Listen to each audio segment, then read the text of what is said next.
It was the opening day of the Cedar Falls Community Quilting Festival, and Emma Carter had been up since 5 in the morning. Vanessa! There she is!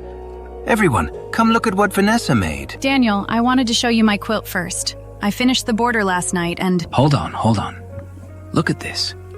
Vanessa, tell them about the color choices. Oh, it's nothing, really. I just thought about what speaks to the season. Warm tones, layered textures. Daniel actually gave me the idea when we were talking about the restaurant menu. See? That's what I mean. She gets it. She understands my taste better than my own wife does. He laughed when he said it, like it was a joke. It was not a joke. Oh, Vanessa, this is stunning. The way you layered the oranges and reds, it feels alive. Thank you, Sophie. That means so much. Genius, right? She's got a real eye. Emma stood 2 feet away, next to a quilt she had spent 4 months making. No one turned to look at it. I've been working on mine since March. Emma, grab us some lemonade, would you? We're going to walk the judges over. She did not get the lemonade.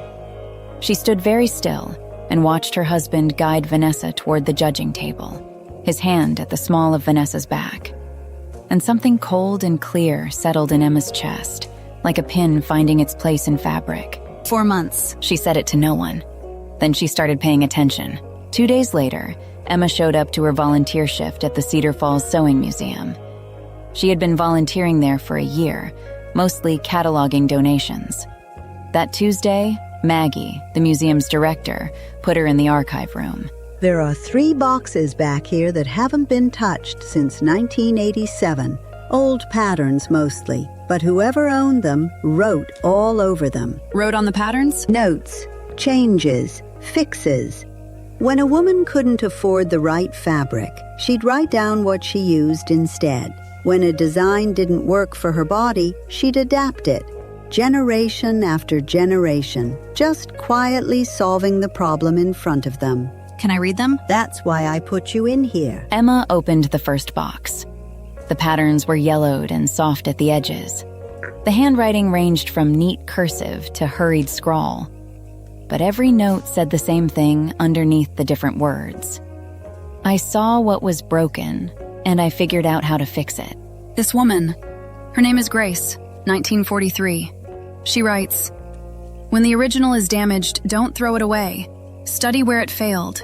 The new design begins there." Smart woman, Grace. I think I need to stay a little longer today. I had a feeling you might. Maggie set a cup of tea beside her and left her alone. Emma read for 3 hours. By the time she left, she had stopped crying and started thinking. That evening, Emma made dinner and listened. Really listened. Daniel came home talking about the restaurant, the way he always did. But now she heard the gaps. We're trying a new dessert menu. I've been getting input from people who actually understand what I'm going for creatively. What kind of input? Just fresh eyes. Someone who doesn't have opinions already baked in. That sounds helpful. It is.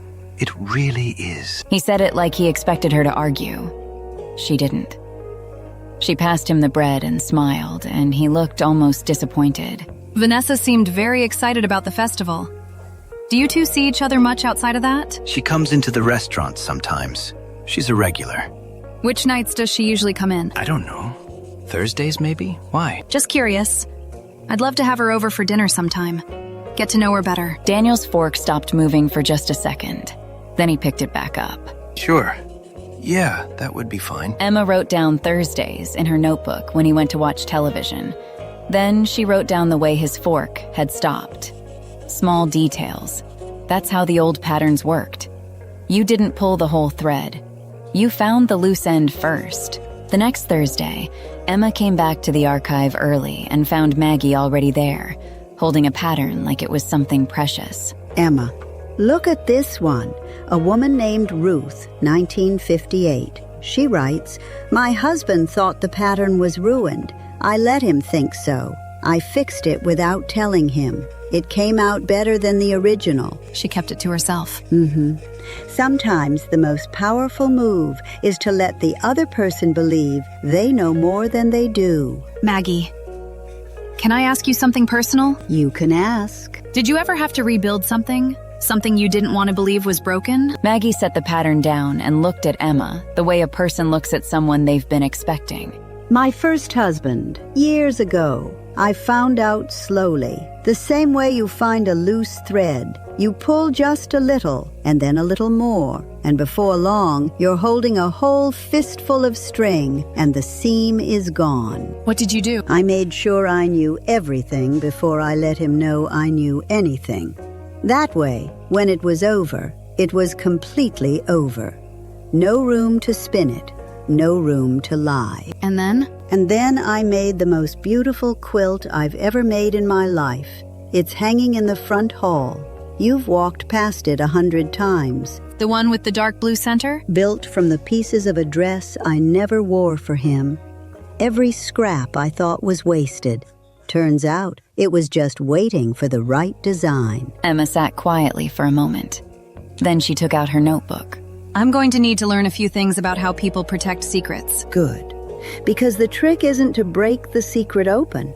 The trick is to make the people keeping it do that themselves. The following Thursday, Emma went to Daniel's restaurant for dinner alone. She asked for a table in the corner. She ordered slowly. At 7:15, Vanessa walked in. Vanessa did not see Emma right away. She settled at the bar and smiled at the bartender like someone who came there often, because she did. Is he in tonight? Emma couldn't hear the answer. But she watched Vanessa's face, and she watched Daniel come out of the kitchen 20 minutes later and lean against the bar the way a person leans when they think no one is watching. She did not make a scene. She finished her dinner, paid, and left. On the way out, she stopped beside Vanessa. Vanessa, I thought that was you. I was just telling Daniel I wanted to have you over for dinner. He said you'd love that. He said that? He did. He talks about you so warmly. I feel like we should be better friends, you know? I'll have him set it up. It'll be so fun. Vanessa smiled. It didn't reach her eyes. That sounds wonderful. Emma waved and walked out into the cool night air. She took out her notebook and wrote one word. Rattled. The next morning, Emma's phone rang. It was Vanessa. Emma, hi. I hope it's okay that I got your number from the festival volunteer list. Of course. So nice of you to call. I just wanted to say, about last night, I hope it wasn't weird running into you at the restaurant. I go there a lot. The food is just so good. It's not weird at all. Daniel loves when people enjoy his work. He was actually telling me just the other night how much he values your feedback on the new menu. He said you two have been meeting on Thursdays to go over ideas? There was a pause, long enough to mean something. He told you about that? Of course. We talk about everything. That's what I love about our marriage. No secrets. Right, sure. No, that's great. Hey, I had an idea. There's a fabric market on Saturday. I'd love it if you came with me. Girl time. Daniel won't mind. He'll probably be glad to have the afternoon to himself. Yeah, that sounds nice. Perfect. I'll text you the address. Emma hung up and sat down on her porch steps. She could feel it now. The loose thread. She had given Vanessa something to worry about, and given her nowhere to go with it except toward Daniel. And Daniel, not knowing what Emma had said, would have to answer for something he didn't know he was being asked about. Stitch by stitch, Saturday was bright and warm. Emma and Vanessa walked the market stalls together, and Emma was cheerful and easy and completely impossible to read. What are you working on next? After the festival quilt? I'm not sure. I need some fresh inspiration. Daniel says you're so creative. He really does admire you. He's very supportive. He is. Although lately I wonder if he's a little stressed at the restaurant. He's been a bit distant. Have you noticed that? You see him more than I do some weeks. I mean, he seems fine to me. Oh, good. Maybe it's just me then. I worry sometimes that I'm not as exciting as the people he meets through work. You know how it is. You've been married a while. You become furniture. Emma. Oh, ignore me. I'm just talking. Oh, look at this linen. Isn't this gorgeous? Vanessa looked at Emma shopping for fabric, and something behind her eyes shifted. She was trying to figure out how much Emma knew. Emma could feel it. She let her keep trying. That evening, Emma came home to find Daniel waiting. Did you have fun with Vanessa today? So much fun. She's lovely. I can see why you enjoy her company so much. What does that mean? It means she's a lovely person, Daniel. Did she say something to you? Like what? Daniel opened his mouth and closed it again. He had been trying to find out what Vanessa had told Emma, but if he asked directly, He'd be confirming there was something to tell. Nothing. I just want to make sure you two got along. We got along great. She mentioned you've been a bit stressed lately. She seemed worried about you. She said she was worried about me? She cares about you. That's sweet, right? Daniel's jaw tightened. He didn't know what Vanessa had said to Emma, and now he didn't know what Emma was about to say to Vanessa. Emma watched the math happen behind his eyes. She smiled and went upstairs to sew. 3 days later, Richard Carter, Daniel's father, walked into the museum looking for Emma. Emma, I heard you've been spending a great deal of time here. I thought I'd see the place for myself. Richard, what a surprise. I'll be direct. Daniel seems unsettled. Something about the way things are at home. I wanted to ask whether you two are having some difficulty. We're perfectly fine. What makes you think we're not? He called me twice this week. Daniel doesn't call twice. Usually he can barely manage once. Maybe he misses his father. Emma, I am not a fool. Emma set down the pattern she was holding. She looked at her father-in-law carefully. He was condescending and sure of himself, and used to things going the way he arranged them. But right now, he was nervous. And nervous people made mistakes. Richard, if Daniel has something on his mind, he should talk to me. Perhaps you should give him more reason to want to. I beg your pardon? He says you're always here, always busy with this hobby. A wife should be present. That's an interesting word. Present. I've been very present, Richard. I've been watching everything very carefully. You might tell Daniel that. Richard straightened his jacket and looked at the old patterns on the table. Something in his face said he understood more than he wanted to admit. I see. Please tell Maggie the collection is lovely before you go. She works very hard. He left without saying goodbye to Maggie. Emma picked up her pattern and went back to work. That night, Daniel came home earlier than usual. He sat at the kitchen table while Emma cooked, and he was quiet for a long time.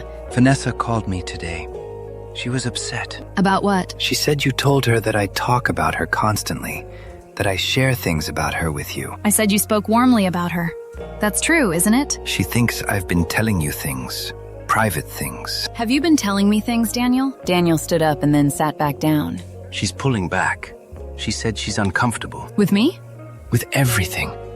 She said she feels like there's something going on that she doesn't understand. Imagine that. Emma, what is happening right now? I'm making dinner. Sit down. He sat down. And for the first time in a long time, he looked at his wife like he wasn't sure he knew her. Emma put a bowl in front of him and thought about Ruth, from 1958, who fixed the pattern without telling her husband and let it come out better than the original. A week before the next quilting festival, Emma came into the museum early. She stopped in the front hall and really looked at Maggie's quilt for the first time. The dark blue center, the pieces that had once been a dress. You're staring at it like you're memorizing it. I think I finally understand it. Tell me. The dark center isn't the sad part. That's what I thought before. But the dark center is the most honest part. Everything around it is what she built after she accepted the truth. That's right. My quilt is almost done. I've been adding to it. Pieces of things.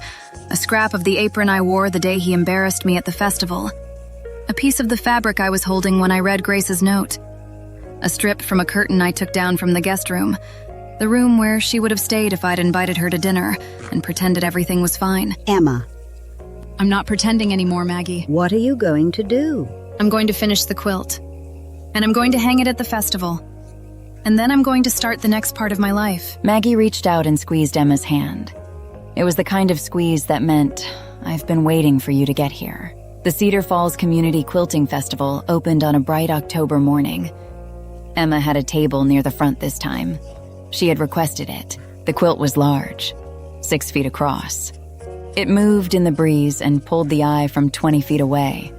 People slowed down when they saw it. Emma, what is this? It's incredible. These fabrics are all different. How did you even get them to hold together like this? Carefully. It took a long time. The centerpiece, is that from an apron? It is. And this dark blue here? That's from a quilt I saw at the museum. It was made by a woman who understood that the best designs start with honesty. Maggie walked up and stood beside Emma, and she didn't say a word. She just looked at the quilt and smiled. Vanessa arrived late and stood at the edge of the crowd. She saw the quilt. she saw Emma. She turned and left before Daniel saw her. Daniel arrived alone.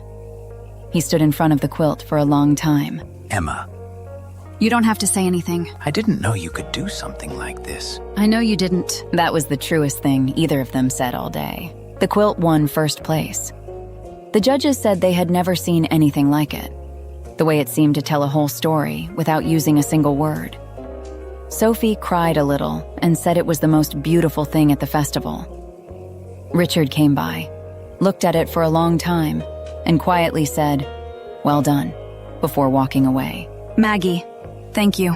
Don't thank me. I just showed you the archive. You did the reading. I'm going to file for divorce on Monday. I know, sweetheart. Does it get easier? You'll be too busy building to notice the hard parts. Emma looked at her quilt one more time in the afternoon light.